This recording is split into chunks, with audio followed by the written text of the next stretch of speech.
Upon initial contact with Ice-T's music, I had envisioned him to be an ill-mannered and psychologically unstable man with an extremely uneducated and barbaric frame of mind, whose raps displayed nothing but ridiculous jargon, shocking sexual audacity, and repulsive images of the ghetto. However, after further analysis of his music, I can deduce that he is the epitome of anti-disestablishment terrorism, who embodies the entire spectrum of the urban experience and struggle.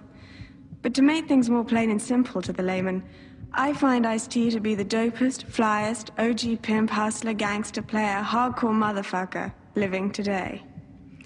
To be honest, I am totally and completely on his dick. Welcome to the Ice-T Final Level Podcast, featuring your co-host, Mick Benzo, and your host, Ice-T.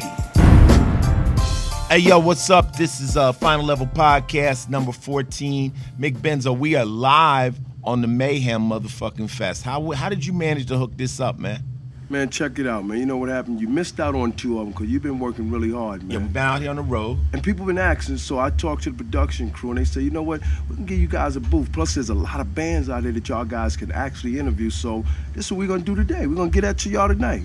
That's gangster and stuff. So right now we're on the Mayhem Fest. We are in, where we at, Michigan?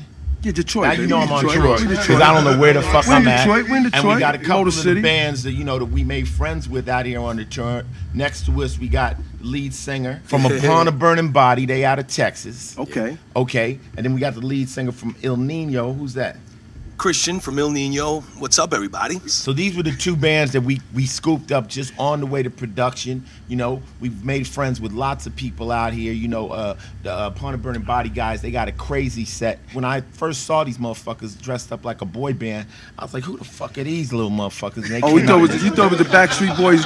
They wrecked shit. Boys I loved it. And they came out. So they're on deck. You're going to hear them. We're going to interview them and talk to them later on in the podcast. But when you come out on a festival tour like this, it turns out to be like camping, and you're not gonna make it if you don't make friends. You just got to make friends. And all musicians know you get influence. You watch everybody. You pick up a little this, a little that. It's not stealing. It's called influence. You bite somebody's set, you can be in trouble. But everybody out here is learning a little bit. Everybody's getting inspired. Fight each other. Yeah, absolutely. And that's good. That's good because we get to the venues at like 11, and we really can't leave until almost 1 in the morning. So there's nothing else to do but listen to the music. So you find yourself going up for other people's sets and enjoying it. And that's what's happening in Mayhem Fest. But right now, you are listening to the Final Level Podcast, number motherfucking 14. Thanks to everybody that's been down with us, Mick Benzo. It's growing, I appreciate it. It's getting big, man. Y'all keep it locked where it's at right now. We got two of them in the building. Iceberg. Let's kick this shit off, man.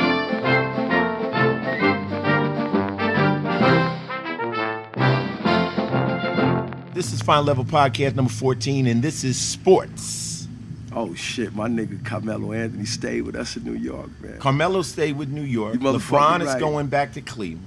And wait a minute, how are they gonna go back to Cleveland? They burned his fucking jersey. They're gonna reburn the jersey. There's people digging them jerseys out of the trash can. Oh shit! LeBron is that dope. When LeBron said he wants to come play for you, you kiss his LeBron ass. is back, baby. Yep. So that's the big news in basketball. Nah, big news again. I'm gonna repeat it, nigga. Carmelo Anthony is back in New York, motherfucking But city. if you don't live in New York, nobody really gives a fuck about We don't that. care. Look, that's the mecca of NBA. Okay, you That's the mecca. That's the mecca of NBA, baby. That's the mecca. You're from New York? Born and raised in New York City, brother. Come on, man. That's the mecca, baby. Up, Without us, David Stern lived there with us. He don't live in LA with y'all. You a funny dude. Yeah, yeah. Can I add Upon a Burning Body, San Antonio, the champs again?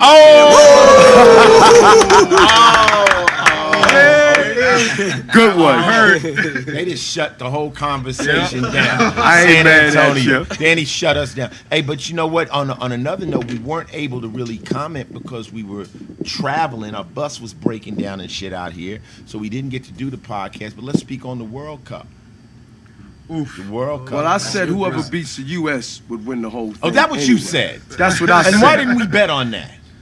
I wasn't at the casino. Oh, you a funny motherfucker. You a funny. Y'all been taking my money. I was betting on Brazil. Y'all been taking my money on the bus anyway, man. Since we're gonna talk tour, let's talk behind the scenes. On tour buses. No, wait a minute, man. No, Mick. Why can't? Why? Because I just started off saying we gonna talk about the damn World Cup, and you about to turn it into a crap game. Oh shit! The game that we're playing on the bus. I know where you're going with it, but we got a Brazilian here now. Right on. How do they feel about that? I mean, how was that? Well, they feel horrible about it.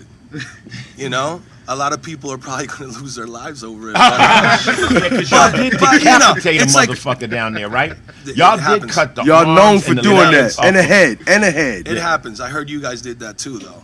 No, we didn't do that. Brazilians did that. A referee. Yeah. No, but for real though, Brazil is kind of like the Yankees. Mm-hmm. Oh, we're the best. Soccer, We're the fucking best. But like I said earlier, Ice, you gotta let the Germans win, or else they get Man, really but let me angry. tell you, man, I've been to Brazil quite a few times, and if Brazilians lost, I wouldn't feel comfortable down there Right now. till that World Cup was over. I'm like, okay, all the Jack boys is coming up. They like, we ain't gonna do nothing until we lose. Now we're gonna come rob all you motherfuckers.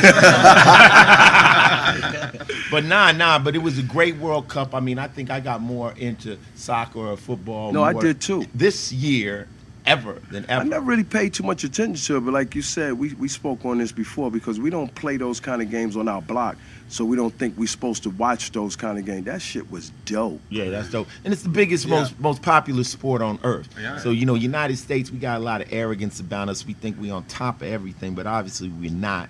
We ain't, but we did make it into the World Cup, and we had a decent showing. Yeah. Even though nobody on our team was really from the United States. Why tell Right. And listen, we're a multicultural society anyway, you know? They was I mean, grabbing it's the motherfuckers nature. from Germany. What's your name? Your mother? Your father? Can you kick? But You're your father's US. sister was from LA, right? Well, then you're American, motherfucker. Bring your ass over. US coach is German. Motherfucker can't speak English and nothing. They bring him in, man. Right, we'll give you a green card. It's all good, man. Yo, we're just getting started, man. We're I just think we getting were started. cheating, though. We were cheating. But, our hats go off to Brazil. Definitely, we give respect to Germany for winning. There's no way you can cheat your way through the World Cup. That's a definite. I feel sorry because I know people was getting tired. You could see they was getting hurt out there, and then you got to keep playing. You got to keep playing. So that's respect to everybody that watched the World Cup, all the nations. I think that's one of the beautiful things is that we competing out there doing. Instead of throwing bombs at each other, motherfuckers having a competition That's what sports. it is. That's what I call this out here. To me, this is musical World Cup. Yeah. You dig what I'm saying? Everybody's playing from different areas, different places, and everyone's trying to compete to do as good as they can. Yeah, everybody's trying to be the best of the day. Kick that ass. Yeah. You dig what I'm saying? And that was sports.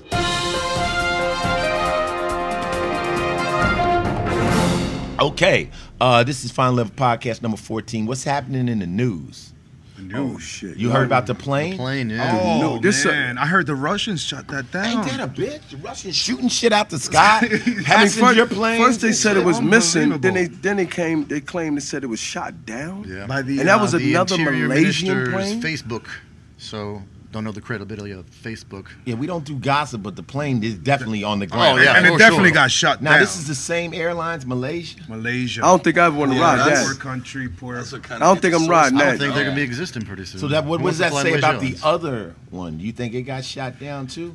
That's questionable. They never found it. They never found no pieces was- of a big old goddamn So what was it? 757. Who was it actually? Was it Russia or was it the Ukraine? Who shot it down? Well, they're saying it was the Russian Russians. separatists, apparently. Yeah, and then the Russians are saying it was the Ukrainians. So who do you trust? You know how that goes. You know? 280 people, 15 Unbelievable. crew. That's crazy. They just busting, letting off rounds at passenger jets. I wonder what Obama got to say about it. He don't want to fuck with the Russians, though. Them motherfuckers. Are you kidding me, You man? can't threaten the Russians. You threaten them. They be He like, already did. What What are you talking Yeah, but about? he threatened them. They're like, whatever. Get you- at me. He Holler. hasn't Put reacted some on it. sanctions on them. He hasn't reacted. Obama put some sanction on it. He ain't Russia? being. Russia Yeah, he got did. everything they Sanctions need, ain't gonna man. do That anything. ain't gonna I heard they help them. weren't allowing any more Kit Kats to be. But anyway, we gonna get to the bottom of this. But the fact that they shooting passenger planes out of the air We must agree that ain't fly. Nah, that's a tragedy. No. And as far as me getting on Malaysia Air, I don't care. Not doing Whites, it. we got a show for you, $500,000. Where Malaysia? And now we gonna chill. They busting at that particular. Even for them to make a statement like we didn't know it was a passenger jet and all that, it's kind of unrealistic if you think Fuck, about you know, it. a fighter is that little. A passenger jet is that big. I mean, Yeah. they. Come on, man. And they're all tagged and coded, everything that's in the air. So Okay, well, we're out on the Mayhem Fest. We had nothing to do with that jet. We're just still concerned about bullshit like this in the world. This is what we make our music about. And I'm worried we're gonna have to cancel the Russian tour. oh shit, you guys are going to Russia? Yeah. We're November. supposed to in November. Yeah. 9 shows. I've been to Russia. They don't let girls in the hotel rooms. Oh, that's That ain't true. That's not true. That's Nah, not they true. oh yeah, they do. That's not well. Maybe at the time you went, but last Yeah, time he is we a little went, they older, did. right? He's a little older. Yeah, it was tight out there, but I had a good time. We played in Red Square and did the whole thing out there. I did this thing with Russian MTV.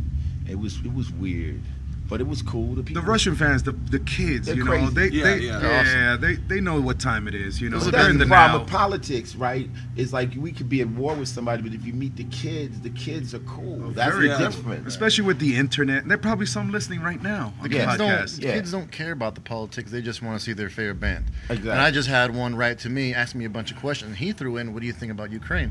And I said, "Hey, I'm fortunate enough to travel around the world that I get to see all these different cultures and places. And the truth is, we're really not that far apart from each other." You know, one of my policies always been, whenever I go someplace, I never deal on their particular issues because it's not my issue. Yeah. You know, I'll talk about LA, I'll talk about what pertains to me, but I don't go to Brazil and get into Brazilian politics. That's that, and then jumping on a jet and leaving. You Right, know? right. I don't do that. I'm talking about me, and if it relates to you, Sure. it's a good policy. You Yeah. know, Ah, great go to policy, Russia man. and start yelling about their government. You might not get the fuck out of there. Yeah. You know? We had our first time in China. Yeah. Our promoter rep named Aldi. We're about to go on stage for the first time. He's like, "Please, no speak politic." Yeah. And we're like, "Why not?" And he just did the gun symbol to his head. Goes, I got that. I got that. Yeah. It's a double-sided like- coin. It works both ways. Like when you're overseas, like people hate on us because we're Americans, and Right. you know what I mean. Anybody that comes from here, they're just like automatic hate. Like, oh man. Have you guys ever played Singapore? No. All right, when you're on the plane, you're getting ready to arrive there, it says any drugs offenses are punishable by death. And it has death in red letters, right? So I found out you can go to jail for not flushing the toilet or chewing gum and shit. So I had the most tame show ever. I'm usually like telling people to tear shit up. I'm like, okay, put one hand over your head. You know, don't break any of the furniture. I just Everybody wanted clap, to get clap. the hell off the stage and get out of there. I thought we were gonna be captured and held, you know, over there in Singapore. It was heavy. And well, anyway, back to the Malaysian airplane. One shot, I think that means two shot, if you ask me. Yeah. And that was news. This is Final Level Podcast number 14, and this is TV. I'll do the TV segment, gentlemen. This is what's going on. Everybody's worried about if Ice-T's coming back to SVU. Yeah, I'm coming back, motherfucker. That's my day job. You understand what I'm saying? It's buying me a lot of cars and affording me a lot of fly shit. But we went out here on this rock and roll fest. We jump-started Body Count. It's doing really good, and we're going to be doing this all the way till the end of August. We're wrapping up with we're playing the Gorbecue. And then we'll go back to doing Law and Order, season 16. Have no fear. I will be there acting like the police and arresting pedophiles and rapists and shit. You know what I'm saying? People worry about me playing the cop. I'm like, look, at least I'm arresting pedophiles and rapists. They don't even like them in prison. That's right. You know what I'm saying? So there's no problem with that. And, you know, out here, you know, doing this cleans my palate. So when I'm ready to go back in and act, and, you know, people get it confused. They're like musicians, actors. All of us are just entertainers. All of us at the end of the day. And if anybody got a chance to be in a movie, we do it because that's what we do. It's just it spans what we do. So the TV segment is Law and Order will come back. We start back filming early September, season 16. Will there be a season 17? I don't know. That's why Body Count is on tour. Okay? And that was TV. Hey, this is Final Level Podcast number 14. Mickey, you seen any good movies? We went to the movies. Yeah, we went to movies. I checked out Planet of the Apes. My man Caesar Y'all had seen that, Dawn of the Caesar had a Planet? little son. We looked just like my Universal brother too, man. Al P. The baby looked just like my little man, Al P. Have you ever seen? Did you see the first, the newer Planet of the Apes? No, I haven't gotten to see You it. got to see saw it. You saw it, right? Yeah. It's really, really good, and it's dope. They got this ill little monkey named Caesar. Caesar, he's yeah. he ain't ugly. He cool too, like a real dude, b. Yeah. All of us are fucking mammals anyway. That's one of us. I told him he had a baby by one of them. Yeah, so we went and saw it. We had a good time, you know what I'm saying, watching Dawn of the Planet of the Apes. I would advise you to see the first one so you know what's going on. This ain't the old makes, like the old apes from the real Planet of the Apes, where people stand up and they got people with monkey heads. Yeah. This is like some CGI pimp shit. Like these motherfuckers look real. Like the silverbacks look real, and the orangutans look real. It's kind of dope, and we enjoyed it. So Final Level Podcast gives that a thumbs up. That's a Final Level Twitter gang approved. Go see Planet of the Apes. Dawn, nigga, it's the Dawn of the Planet of the Apes. I shortened it. I Nah, shortened but it if up. you put Planet of the Apes, if they go see it, they gonna end up That seeing ain't the the new old one. shit with That Cornelius. ain't the new one. It's Dawn of the Planet of the Apes. Yeah, see, you brought backup. I see Lil Ice is in the building too. Yeah, Lil Ice is what's here. good, what's good, He found him a little Texas cowboy hat. Now he thinks he's Chapo. I told him Chapo got killers still looking for his ass, so you can claim that gangster if you choose. But that's what's happening. And that was movies. Go see Dawn of the Planet of the Apes, Mickey, Planet of the Apes. with the guest appearance by Little Mickey as the baby monkey.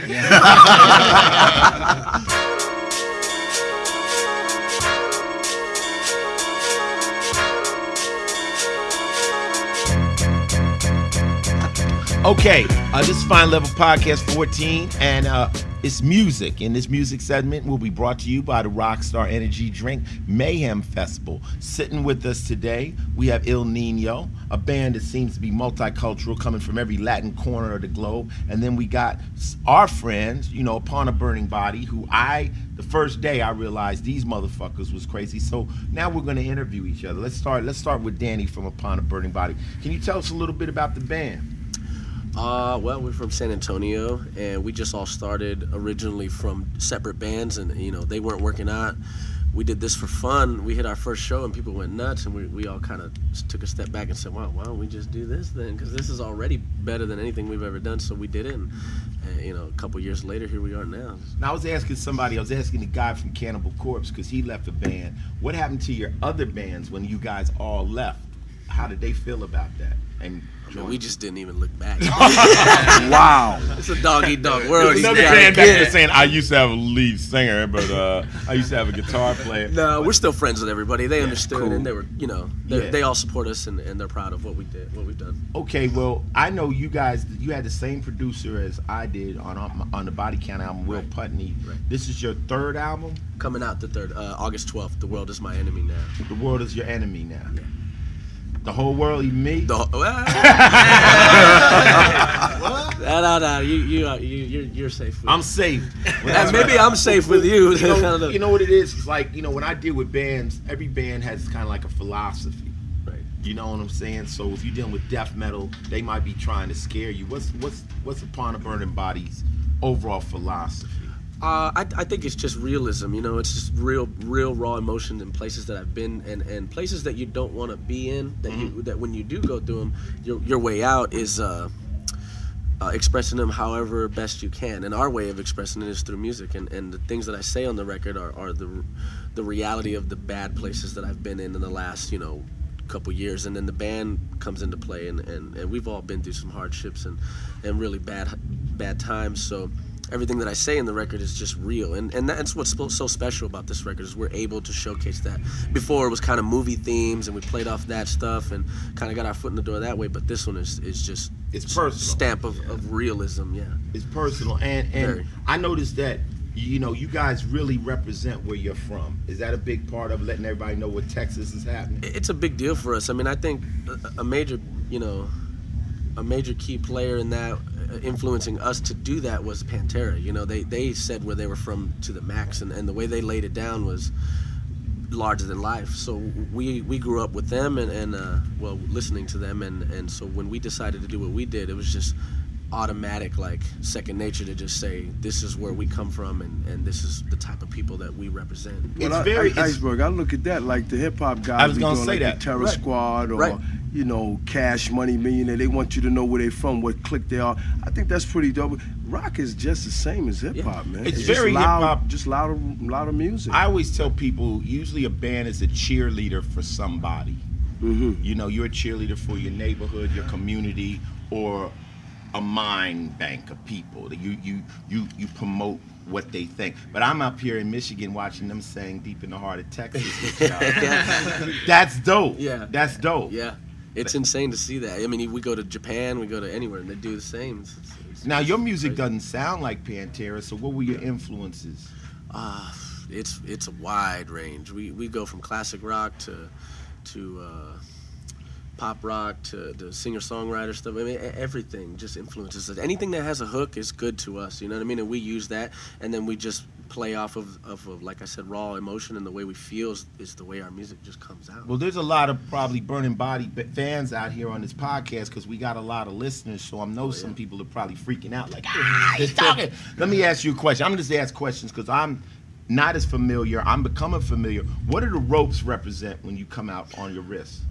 Well, we did a little bit of a publicity thing, you know, and people thought they thought you got kidnapped. Right. Well, no, we said I was missing, and then they turned it into this big thing, and it became a pretty serious issue. People calling the cops where we're from and stuff like that, and it became a thing. And so you know what? Then everybody now hates, you know, what we did and whatever, and they're blaming me. So I said, you know what? I'm gonna come out with ropes on my hand and just make it even further. So.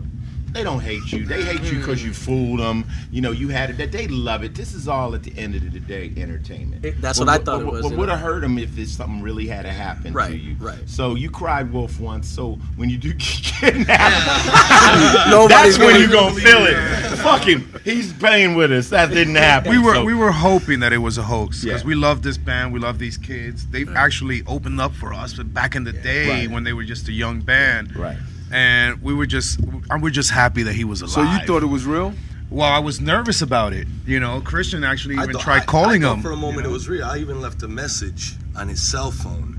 Was like, yo, man, because in my mind, I'm thinking, you know, they're from Texas. There's some gangsters in Texas. It could get it can get hairy, a lot of Latinos over there that can get pretty crazy. Yeah. And I know that the content in the Upon a Burning Body music had a lot to do with the streets of Texas, the area of Texas.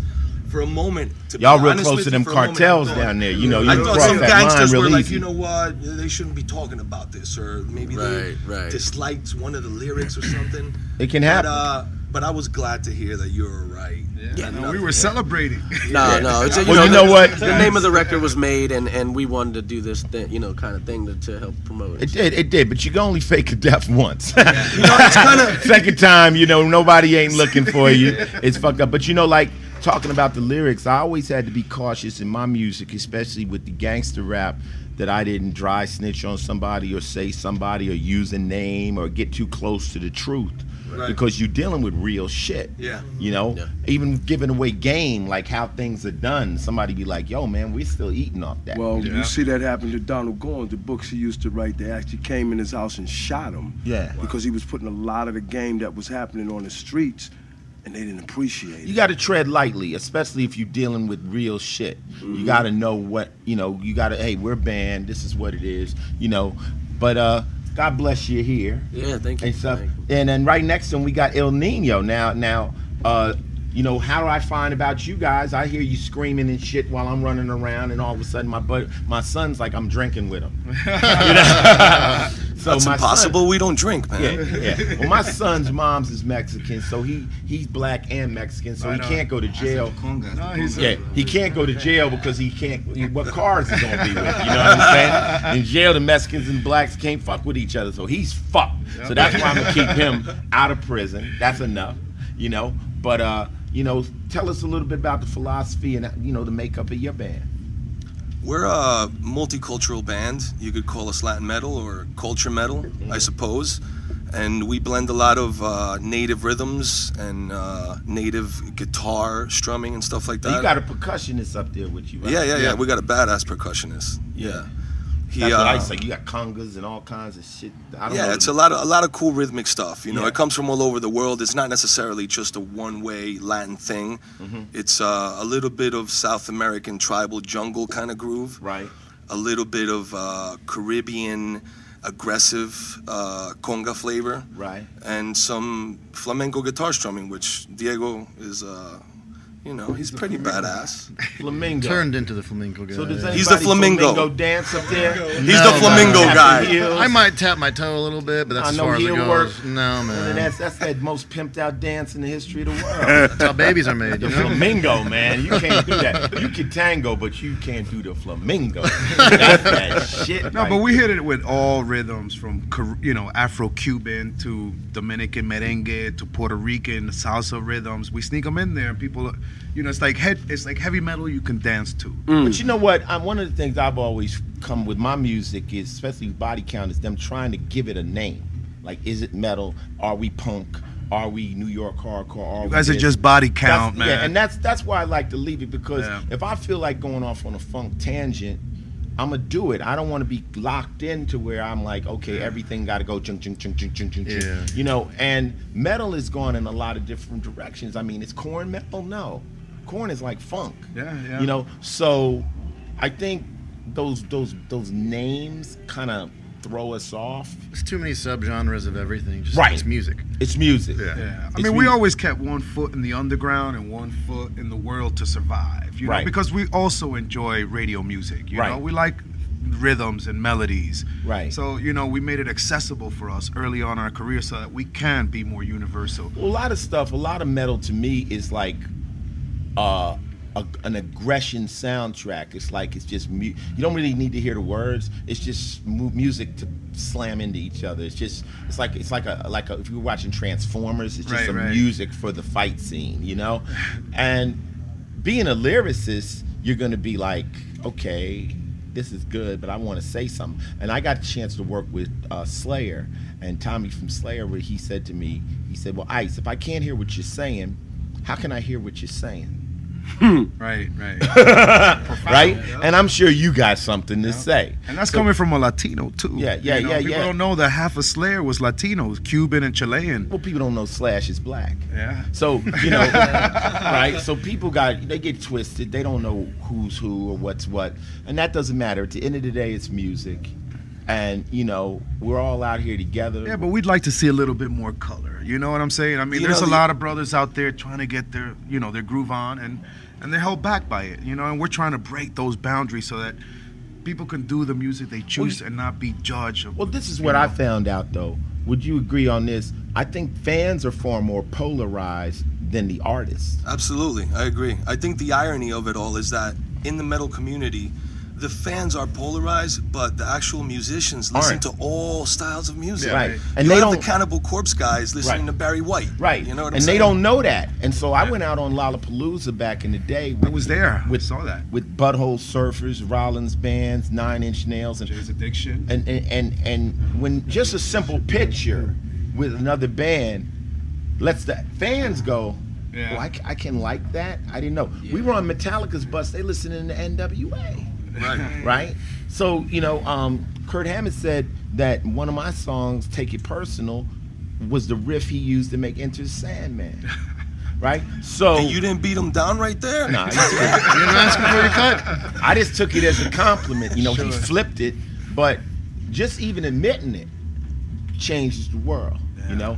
Yeah, absolutely. And that I think all of us as musicians are listening to everything, trying to get more inspiration. If you do metal and all you do is listen to metal, you're done. You won't get too far. You're done.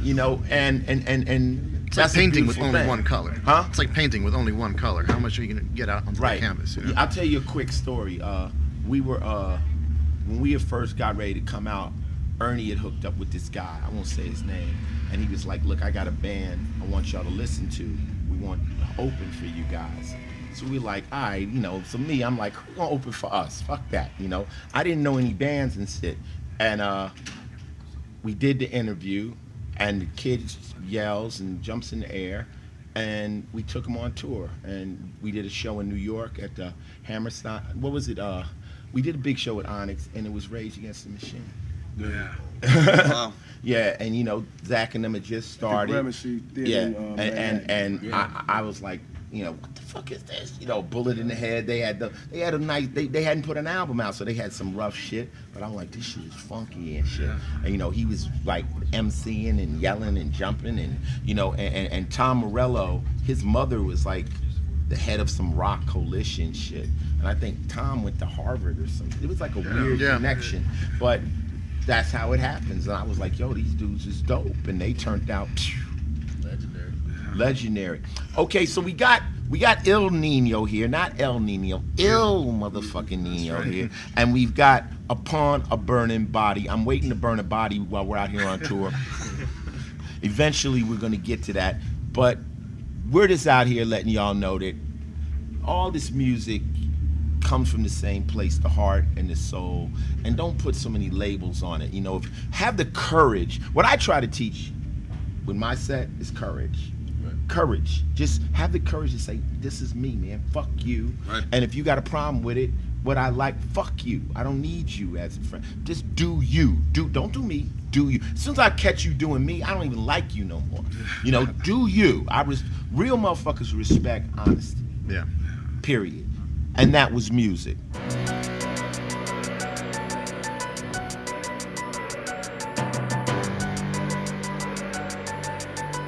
Yo, this is Final Level Podcast number 14 with Il Nino, Upon a Burning Body. We got the realest motherfuckers here off the Mayhem Fest, and this segment is philosophy. Now, I do the philosophy segment on my Twitter page, which is at Final Level, and I call it the Daily Game, and here's one that went over big.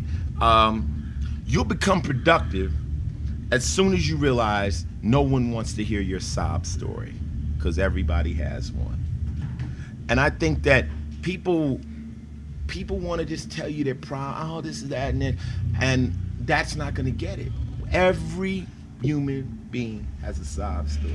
Get over that and move. And as long as you think that that's going to give you an advantage, no one gives a fuck about your sob story. I'll give you a quick story. I went to this meeting with this guy, a CEO, and he had a picture of a car, and he said, look at that car. And I came back, he said, what kind of car, what do you know about that picture? I said, that was a Rambler. That's it? And yeah, he said, I lived in that car for 2 years before I started this company. What did he tell me? He told me, I don't want to hear your fucking sob stories. Let's cut to the business. And, you know what I'm saying? Because we all got them. Yeah. And I think people have to understand that no one gives a fuck. Because whatever you think happened to you, somebody's been through. How you feel about that? I absolutely agree. I would call it almost having excuses. You can have an excuse or not. Mm-hmm. I don't want to hear any problems because I got my own problems. I got 10 kids, 5 boys and 5 girls. You think I want to hear about your 2 little children? I don't. Hey, we got people in prison. Everybody's going through it, you know? And, you know, I think that's just the philosophy for today. Get over your sob story, get over your problem, and then you'll be able to become progressive. You know what's ironic? We're out here and our crew does a great job, but let's be honest. It's it's very fast that a crew member may have a sob story if you ask, why wasn't the guitar in tune when you handed it to me? Man, I had a bad day. My mom called me, my girl, she's not happy, this and that, you know, so. Well, my boys know when I give them something, I want the results, not the journey. If I say go get me these glasses, just get me the glasses. Don't tell me on the way there I had a flat tire, and then this bitch tried to rape me, and then that, and it fell, and I broke. I had to go get you a new pair. The question is, did they make it to me? That's all. I don't care about that journey, you know. And what you say, we bring results. Bring results, not excuses. So I don't want to hear your sob story. I got a son right here, and I got grandkids, and I got issues of my own. I ain't got nothing for you, man. That's no grandkids by ice. That's another sob story that I hope doesn't occur out here on this fucking tour. No? Okay. And that was philosophy. Yeah, okay, this segment is on the Final Level Podcast number 14. This is favorite. It's called I'm Not a Hater, but I Hate Shit. Okay? We know hating is being envious of other people. This is something that I fucking hate. I hate fucking cell phone batteries, okay? I mean, especially iPhone batteries. My shit just died too. Yeah, you spend your whole day with your shit stuck to some fucking wall some goddamn where. Now, I didn't carry a phone for a long time. What is the problem with them not being able to make a cell phone battery? What part of the game is that? I guess they want you to buy more batteries or a new phone. Do your phones run out? All the time. Every fucking second. And the iPhones, you can't even change your battery. Oh, then my man got game. Turn off the apps. Yeah, you got to turn off the apps. The apps are sucking all the juice. But what good is the fucking apps if it's turned off? That takes another 5-minute life for the battery. I'm carrying I got a phone, then I got a big extra battery hanging off the end of it. That shit, I might as well been back to my old banana phone back in the day. The brick. See, I think they get them when the new phone comes out. That's what I hate about it. Is because your phone works flawless when the new shit comes out, and then here comes the the iPhone whatever 10. And then it's like, oh cool, now all of a sudden my shit lasts half the day, when just yesterday before this motherfucker dropped, it was think it's all a bug. day. It's a conspiracy. So they do it on I like purpose. So what, then you gotta go buy the new shit because everybody wants Right, the they got new a 10 hour and they got a new plug to the fucking. You can't even plug the old goddamn charger in. They getting money on the chargers. Apple, you are the devil. You and Starbucks are trying to take over the motherfucking world. We know it. And we're still gonna buy it. And we're still gonna buy it. I was gonna say, and they got us hooked. They got us hooked. But you know what? That's an Android user's holy grail is I could change the battery on my phone. Ha ha ha ha. So my thing is that they got us all. Now they want you to almost. The phone is like glued to your fucking hand nowadays.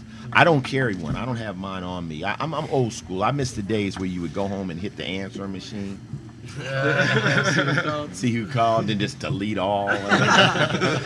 Ain't nobody calling with no money. And I don't feel no one has to. I got managers and shit, so I don't feel anyone needs to reach me. It ain't the old days when niggas is like, yo, come get me, I'm on the corner, I got a bag of money, scoop me, son, hurry. That's over. I'm not getting no 2 o'clock. Anybody calls me after midnight, you better be bleeding. You better be bleeding. Well, that's why they made texting now, because it's like, how funny is it that somebody calls you and it's like, yo, and then it's like, yo, what are you doing? Nothing. What you want? Like, if you're not texting, it's like, yeah, text what the me. fuck? Why Why are you calling? I'm in Connecticut, you motherfucker. You're in Detroit. Fuck do you care what I'm doing? You lonely? I'm not your sidekick. Get a bitch. Don't call me with your sob story. Don't call me with your loneliness, man.